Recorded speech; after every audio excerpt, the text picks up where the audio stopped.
While officials wouldn't go into the financial specifics of this arrangement, they did elaborate on what patients can get from what's regarded as the world leader in medicine. How are you? Okay. We have the crowd reaction. How are you feeling? It's still not too late to cast your vote in the special election for the Grand Forks Public Library. 10's already a big birthday. It's that first year of double digits. But in Silver's case, he's turning 10 on the 10th day of the 10th month of the 10th year of the millennium. Strapping on these flood waders for another flood. Who would buy a coffin? The volunteers here say the upkeep of this park is pretty important. Just after 9 o'clock tonight, we got a call over the scanner saying a trailer at a trailer park just west off of Highway 2 in Amarillo was on fire. Of course, watching it on the big screen with a few thousand of your closest friends is much better than just watching it at home. As Dahl and his wife watched from the road over there, they had thought about going into their basement. Judy Shepard has been instrumental in changing the way we view hate crimes. She says beyond the politics, there are other things in the media getting our attention. Here's part 2 of my interview with Judy Shepard. Television show Glee. Right. And Lady Gaga. Oh yeah, Lady Gaga's been amazing for us. She's I don't even know what to call her. She's a phenomena all her own, right? And Glee's been so huge in introducing a gay character who's struggling, but with extended family and a supportive family, biological family. It's been an amazing. But we see more and more positive depictions of the gay community on TV now. My generation, we didn't have that. Headlines made about bullying. What does it do to a nation when we hear about these stories about these kids who are just taunted for being different? You know, it's been a problem for a long time. Teen suicide of young kids is bad enough, but when you throw in sexual orientation or gender identity, it just grows exponentially. And this isn't a new thing, but we just started hearing about it in mainstream media this year.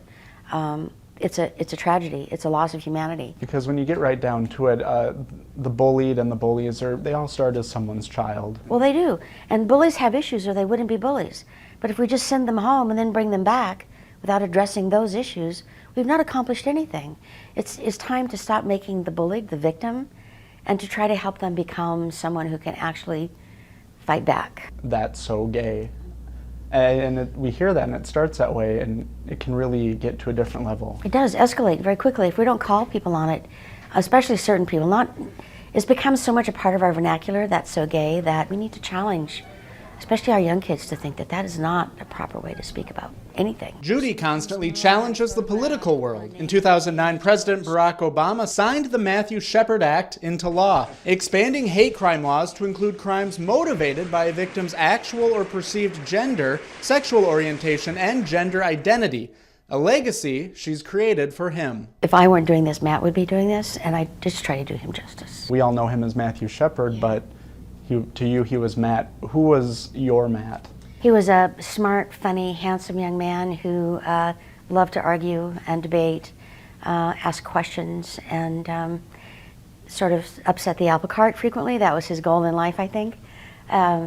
He was a very intelligent young man who just didn't think the status quo was good enough. You titled your book, The Meaning of Matthew. So what's the meaning of Judy? Congratulations, you've asked me a question I've not been asked before. You know, I'm a mom, and I just want to communicate that to people, that loving your kids is the most important thing you can do in your life.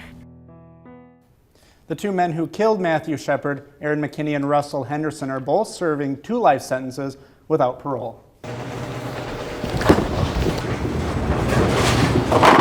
Just throwing the ball and all worked. Long enough to get Iverson a perfect 300 score at the end of a game in February. Just depends on how good you feel that day.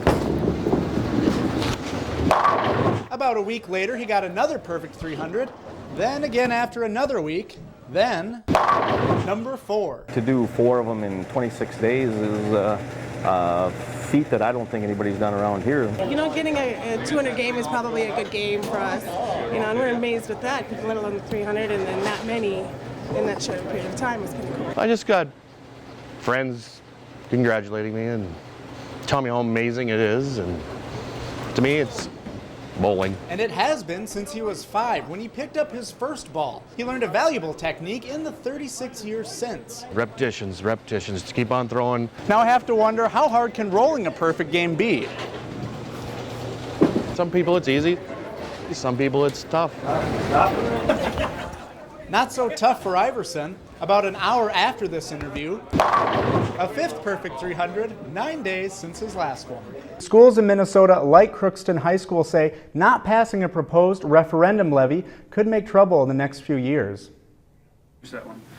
Then we'll go ahead and continue with what we're looking at. One-on-one time with students is an important part of Stephen Kofed's job. 11 plus 5t squared plus t. But it's getting harder to do. Our state obviously is struggling, and that's a lot of where some of our stuff is coming from. It's leading to fewer teachers and fewer programs in Minnesota schools like Crookston High School. Every year it seems like March turns out to be who's on the chopping block and what can we look at getting rid of to go ahead and free up some money. The school district is hoping for a little relief this midterm election. A levy referendum is on the ballot this year to help raise funds for the school district. If passed on November 2nd, it would put a $195 hike in property tax on an average priced home in Crookston of $78,000. Kofed says that's a relatively small increase per month. $16, you just don't go out to eat twice a month and all of a sudden your $16 is right there. What we're doing is for their children, so this is the only thing that's left at our disposal.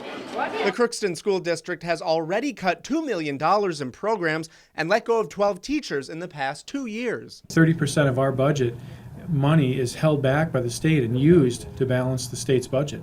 We have to borrow money just to pay cash flow. The tax would affect most residential homes with refund possibilities. Not affected, ag properties. But referendums like this have been voted down year after year in Crookston. They used to call operating levies an excess or a surplus levy, but now school districts everywhere are pursuing these operating levies because they just want to operate. We just want enough money to get by. We have to start looking at class sizes of 30, 35 across the board. If it doesn't go, it's going to be something that we have to start looking forward and saying, do we need to wait 2 more years to really figure out that times aren't great? It's just a typical afternoon drive.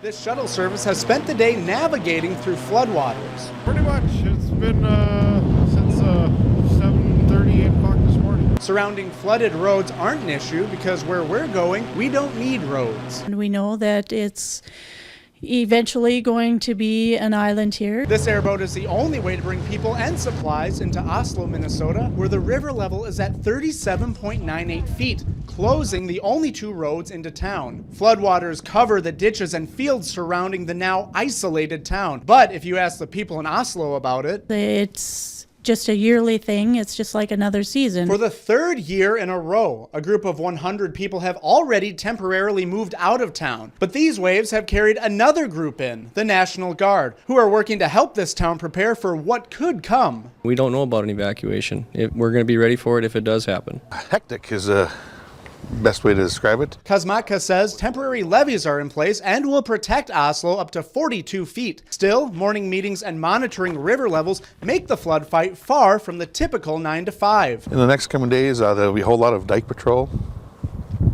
We have to patrol this 24 hours a day, man, the EOC 24 hours a day.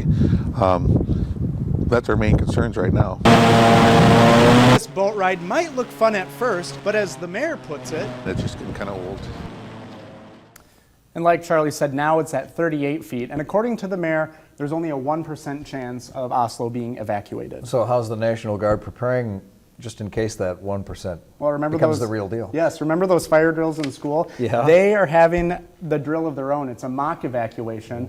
So just in case, they'll be ready. So they all get down and get ready to get in the boat, but don't get in the Yes. boat. Okay, thanks, Brady. Good evening, everyone. Thank you for having us in. Right now, river levels in Grand Forks, East Grand Forks. The Red River is at 41.96 feet. The river is now expected to hit 51 feet sometime on Wednesday. There is one less Republican candidate for president this evening. Real estate mogul Donald Trump says he is not running for president. The businessman and reality TV star said he won't seek the Republican nomination. In our World Wrap tonight, President Barack Obama toured the storm wreckage of the South today. The toll of the tornadoes, a record 211 in one day on Wednesday. An EF5 had winds up to 205 miles an hour. But this outbreak had more than one punch. Tornadoes packing winds just under 200 miles an hour hit 5 states from Arkansas to Tennessee. It's a piece of landmark legislation that gives back, returning part of North Dakota's surplus to its residents. Lawmakers approved a bill that gives nearly $500 million in tax relief and cuts. It continues property tax relief at $350 million and puts $120 million toward cutting the income tax rate and reduces corporate taxes. We're so happy you chose to end your week with us here at WDAZ. Good night. Have a safe and wonderful weekend.